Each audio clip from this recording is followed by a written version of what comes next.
সম্মানিত সুধী এবং আমার সাংবাদিক ভাই বোনেরা, আসসালামু আলাইকুম।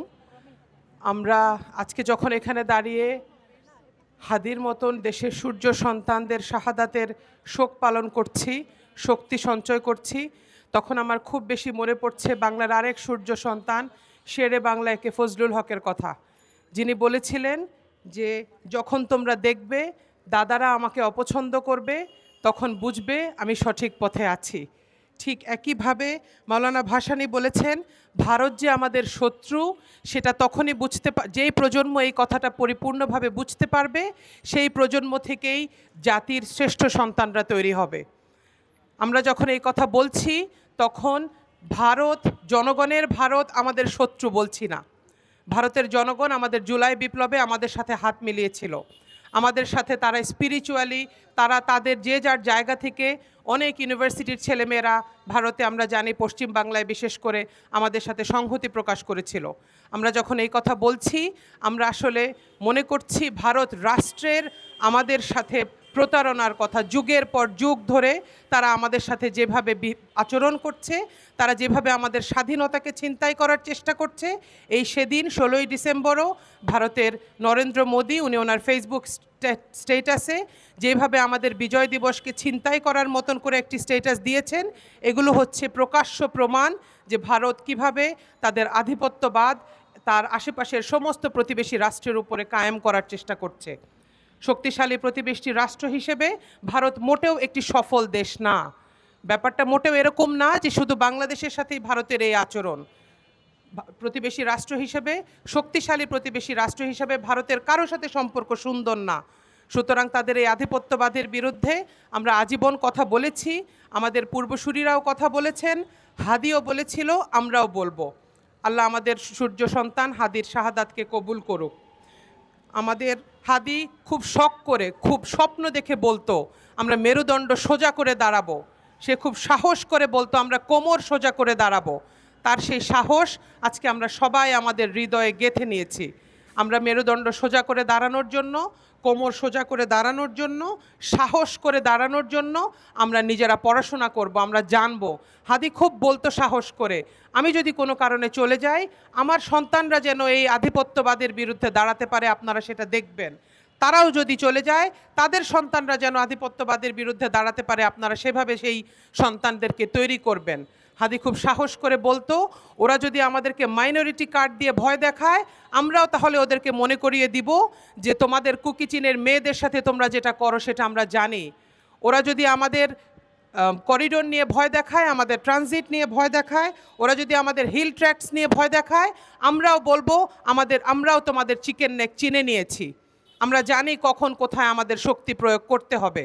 একটি স্বাধীন সার্বভৌম রাষ্ট্র হিসেবে আমাদের সুন্দরবনে যখন ওরা রামপাল বিদ্যুৎ কেন্দ্র স্থাপন করে তখন আমরা প্রতিবাদ করার ভাষা খুঁজে পাই না, আমরা তখন চুপ করে থাকি। এই আধিপত্যবাদের বিরুদ্ধে কথা বলার জন্যই হাদিদের জন্ম, আমরাও সেভাবে কথা বলবো ইনশাআল্লাহ। আমাদের সুন্দরবন, আমাদের হিল ট্র্যাক্স, আমাদের কোনো কিছু নিয়েই তাদেরকে আর আমরা খেলতে দিব না। আমাদের হাদি সবসময় বলতো ইনসাফের রাষ্ট্র। তার এই শব্দটা নিয়ে অনেক স্বপ্ন দেখেছি আমরা, তার এই আইডিয়াটা নিয়ে আমরা সবসময় ভেবেছি যে ইনশাআল্লাহ বাংলাদেশে খুব শীঘ্রই একটি ইনসাফের রাষ্ট্র প্রতিষ্ঠিত হবে এবং সেই রাষ্ট্রের জন্য আমরা আপামর জনসাধারণ সেই দেশের জন্য সেই ইনসাফ কায়েমের জন্য কাজ করব। হাদির অনুপস্থিতিতে আমি খুব জোরালো গলায় আমাদের সম্মিলিত নারী প্রয়াসের পক্ষ থেকে বলতে চাই সেই ইনসাফের রাষ্ট্রের জন্য ইনশাআল্লাহ আমরা আজীবন কাজ করব। হাদির মতন আমিও বলতে চাই যে আমাদের মতন আমরা যারা রাষ্ট্রের ইনসাফকে বুঝি, আমরা যারা ভারতীয় আধিপত্যবাদের বিরুদ্ধে কথা বলা শিখেছি, আমরা যদি ঘরে বসে আমাদের বিছানায় আমাদের মৃত্যু হয় সেই মৃত্যু আসলে লজ্জার মৃত্যু। আমরা এই মৃত্যুকে ভয় পাই না, কিন্তু আমি আমার আগের বোনের মতন বলতে চাই আমাদের দেশের সাহসী সন্তানদের নিরাপত্তা সহ দেশের সাহসী বক্তা, সাহসী বক্তব্যগুলো, সাহসী স্বপ্নগুলোকে বাস্তবায়ন করার মতন সাহস এবং অনুপ্রেরণা এবং লজিস্টিক সাপোর্ট আমরা আমাদের তত্ত্বাবধায়ক সরকারের কাছ থেকে চাই।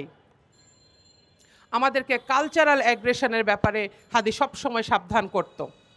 আমাদের কালচারাল অ্যাগ্রেশনটা এরকম হয়ে গিয়েছিল যে আমি কবি আব্দুল হাই শিকদারের মতন বলতে চাই যে বাংলাদেশের উন্মুক্ত আকাশে গলিত রক্তাক্ত পুজের মতন কালচারাল অ্যাগ্রেশন আমাদের ঘরে ঘরে, আমাদের ফোনে ফোনে, আমাদের লেখায়, আমাদের লেখনীতে, চিন্তায়, সমস্ত কিছুতে ঢুকে গিয়েছে।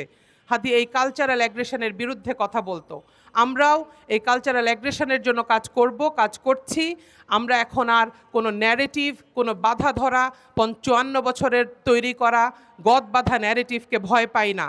ইনশাআল্লাহ আমাদের সন্তানেরা যেহেতু জেগে উঠেছে, আমরাও সাহসী হয়েছি ওদের স্বপ্নে, ওদের সাহসে আমরা এই ন্যারেটিভ বদলে দিব ইনশাআল্লাহ। আগামী ৫৪ বছর বাংলাদেশে আরও অনেক নতুন নতুন ন্যারেটিভ তৈরি হবে। বাংলাদেশের সাংস্কৃতিক আগ্রাসন বন্ধ হবে, বাংলাদেশের ভারতীয় আগ্রাসন বন্ধ হবে। এই আগ্রাসনের জন্য জীবন দেওয়া আজকের নতুন ঘটনা নয়।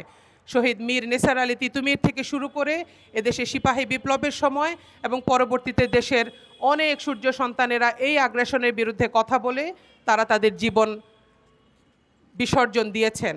ইনশাআল্লাহ আল্লাহ রাব্বুল আলামিন তাদেরকে সম্মানিত করবেন। শহীদ আবরার ফায়াজ থেকে শুরু করে আজকের আমাদের হাদি, আমাদের ছোট্ট হাদি, আমরা সবাইকে হারিয়েছি শুধু এই একটা ব্যাপারে কথা বলার কারণে, এই একটা ব্যাপারে আওয়াজ বুলন্দ করার কারণে। ইনশাআল্লাহ এই জিনিসটা আমরা তাদের এই স্বপ্নগুলো, তাদের এই কাজগুলোকে আমরা জারি রাখব। শুধু একটা কথা বলে, একটা ঘটনা বলে আপনাদেরকে আমি আমার বক্তব্য শেষ করতে চাই। আমি সেদিন একটি মজার একটা বই পড়ছিলাম, সেটা হচ্ছে স্যার মীর লায়েক আলী, উনি হায়দ্রাবাদের শেষ প্রধানমন্ত্রী, ওনার লেখা একটা বই, সেখান থেকে কিছুটা বক্তব্য আমি আপনাদের সামনে তুলে ধরতে চাই। মীর লায়েক আলী ওনার বইতে লিখেছিলেন, বইটার নাম ছিল দ্য ট্র্যাজেডি অফ হায়দ্রাবাদ। ওখানে উনি লিখেছিলেন, উনি যে সিমটমগুলো লিখেছিলেন যে একটা জাতি, একটা দেশ, একটা স্বাধীন সার্বভৌম রাষ্ট্র কখন বুঝতে পারবো আমরা যে ভারতের আগ্রাসনে নিগৃহীত হচ্ছে এবং দিনকে দিন আস্তে আস্তে ভারতের কাছে বিক্রি হয়ে যাচ্ছে। উনি যে সিমটমগুলো লিখেছিলেন, দুর্ভাগ্যজনকভাবে প্রতিটি সিমটম আমাদের দেশের সাথে মিলে যায়। উনি বলেছিলেন যে যখন আপনি দেখবেন আপনার দেশের রাজনীতিবিদদেরকে কিনে ফেলা হচ্ছে, এই দেশের রাজনৈতিক দলগুলোকে কিনে ফেলা হচ্ছে, এই দেশের রাজনৈতিক দলগুলোর মধ্যে নোংরা মারামারি, বিভেদ, রাহাজানি, তাদের অন্তর্গত কোন্দল, তাদের নিজেদের ঝগড়াঝাটি বেড়ে যাবে, তখন বুঝবেন এই দেশে ভারতের আগ্রাসন কাজ করছে। যখন দেখবেন এদেশের সংস্কৃতি কর্মীরা, সুশীল নাগরিকরা উস্কানিমূলক কথা বলছে অথচ দেশের প্রয়োজনীয় বিষয়গুলোতে নিরুত্তাপ থাকছেন, একেবারে নিস্পৃহ থাকছেন, তখন বুঝবেন এই দেশ আর আমাদের হাতে নেই। উনি আরও বলেছিলেন, যখন দেখবেন এদেশে সংখ্যালঘু কার্ডের মতন আরও কিছু মজার মজার কার্ড দেখানো হচ্ছে, এগুলো নিয়ে পলিটিক্স করা হচ্ছে অথচ কার্যত এগুলোর ব্যাপারে কোনো কর্মসূচি নেওয়া হচ্ছে না, তখন বুঝবেন এই দেশ আর স্বাধীন সার্বভৌমত্ব ধরে রাখতে পারছে না হয়তো। এই একই রকমের সিমটম আমাদের দেশে এখন বিরাজমান। আমরা সবাই সচেতন হব, আমরা সবাই আরেকটা হায়দ্রাবাদ হতে চাই না, আমরা সবাই আমাদের বাংলাদেশকে আরেকটা সিকিম হিসেবে দেখতে চাই না। আমরা আমাদের দেশের স্বাধীনতা, সার্বভৌমত্ব ধরে রাখার জন্য জীবন দেওয়া থেকে শুরু করে সমস্ত আন্দোলনে আমরা রাজপথে থাকব। আমরা আমাদের হাদির কাছ থেকে এই আদর্শ শিখেছি, আরও শিখব ইনশাআল্লাহ। আপনারা সবাই আমাদের হাদির জন্য দোয়া করবেন, এই বলে আমি আমার বক্তব্য শেষ করছি। আসসালামু আলাইকুম।